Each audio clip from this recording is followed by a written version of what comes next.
This is not the correct way to get a diff cover off, but I don't care about this diff cover.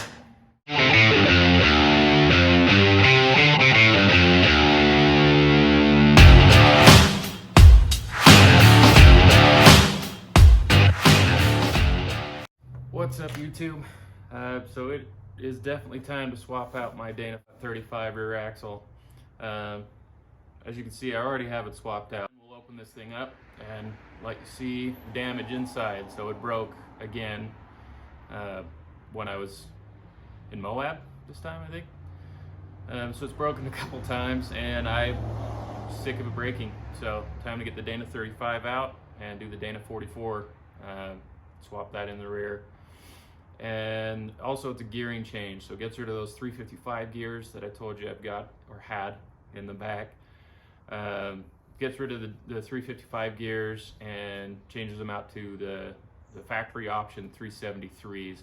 So I do want to go with more aggressive gear than that in the future, but as of right now it was a direct swap from the V8. The 4.7 Grand Cherokees came with Dana 44 with 373s instead of the straight 6 with the 355s.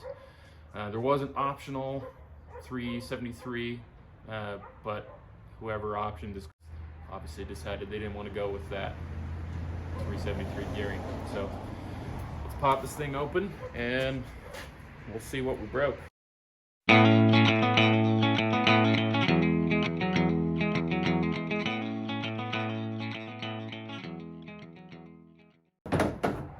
And of course I didn't grab all the tools I need, because why would I? This is not the correct way to get a diff cover off, but I don't care about this diff cover.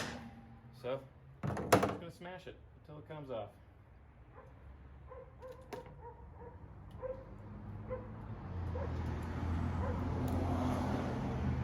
Well, there's definitely a lot of metal inside there. If you guys can see that magnet there, there's a lot of metal attached to it. So, got that off. Okay, well, I think he's not gonna let the whole assembly turn.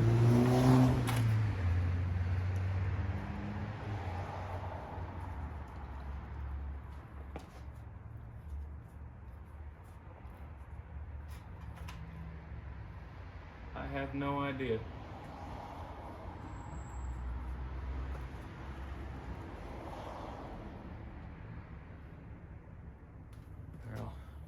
Take you guys a little bit closer. Take a stand over here. Take a look here. So you can see that obviously I welded the rear diff. Which is probably part of why I broke this time. Maybe the only reason it broke this time, but it has broken multiple times before. But it's all still welded. So something else broke. But I have no idea what, because it's still welded, but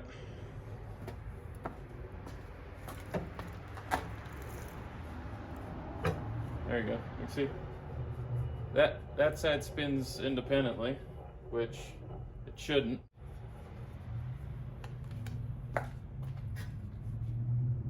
So I have no idea. Something broke inside. I guess somewhere in here. Maybe I lost the splines. It's still attached in there, or it would just slide right out. I don't know, guys. Something broke inside in the tube, I guess. Still have no idea what broke. Still nice strong welds in there. I don't know. I think I broke the shaft, but somehow it didn't slide out. I have no idea how. So if any of you are familiar with how a C-clip axle works, the shaft slides in and there's a groove that's cut around the shaft, and there's a C-clip that goes into that groove, and then you pull the axle back out slightly. That's what locks it in. Well, if it breaks anywhere this side of where that C-clip is, that whole shaft should just slide out on its own. But it's not doing that.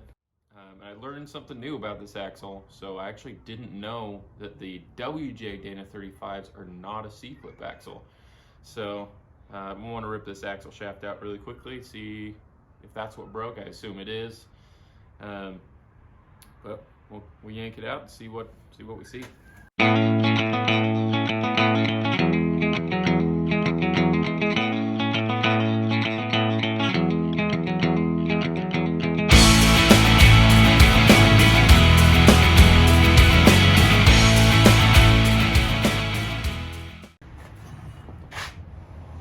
Hey, that's where it broke. That's a weird one. So it broke right up by the yoke. Well, there we go.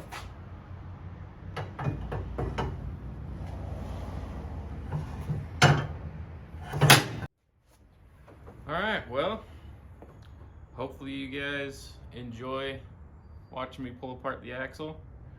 I'm glad to know what happened here.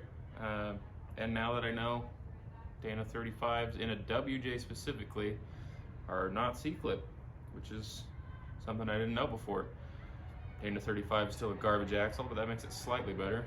Hopefully you guys like and subscribe. Keep up on all the Jeep content I've got coming for the future modifications.